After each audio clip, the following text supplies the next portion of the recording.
বিসিবির নির্বাচন নিয়ে ওঠা অনিয়মের অভিযোগ তদন্তে গঠিত কমিটি প্রতিবেদন জমা দিয়েছে। রোববার জাতীয় ক্রীড়া পরিষদে প্রতিবেদন জমা দিয়ে কমিটির প্রধান অভিযোগ করেন, সাবেক যুব ও ক্রীড়া উপদেষ্টা আসিফ মাহমুদ সজীব ভূঁইয়া তাদের সহযোগিতা করেননি। প্রতিবেদনে বিসিবির নির্বাচনে অনিয়ম ঠেকাতে কিছু সুপারিশ করেছে কমিটি।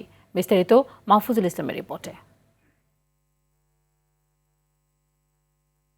গত ১১ মার্চ সাবেক বিচারপতি আসাদুজ্জামানের নেতৃত্বে বিসিবির নির্বাচনে অনিয়মের অভিযোগ তদন্তে ৫ সদস্যের কমিটি গঠন করে জাতীয় ক্রীড়া পরিষদ। রোববার এনএসসিতে প্রতিবেদন জমা দেয় সেই কমিটি।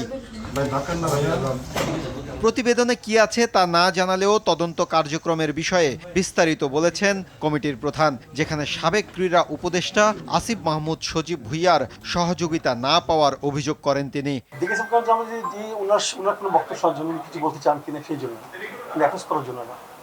আমরা কিন্তু ওনাকে সময় দিয়ে দেখা হয়েছিল, উনি আমাদের কাছে আসেন না। সভাপতি আমিনুল ইসলাম বুলবুল সহ নির্বাচন কমিশনার হিসেবে কাজ করা সবার বিষয়ে জানতে চাওয়া হলে আসাদুজ্জামান জানান, সরাসরি না আসলেও চিঠির মাধ্যমে নিজেদের অবস্থান তুলে ধরেন তারা। সংশ্লিষ্ট সবাইকে আমরা চেষ্টা করেছি নিয়ে এসে তাদের ওনাকে আসেন নাই,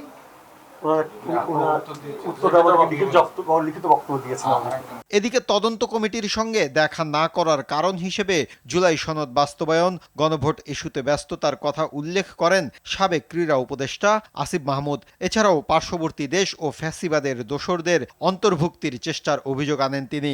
এর আগে সোমবার বোর্ড সভার পর আরও ৪ পরিচালক পদত্যাগের পর টালমাটাল অবস্থা তৈরি হয় বিসিবিতে।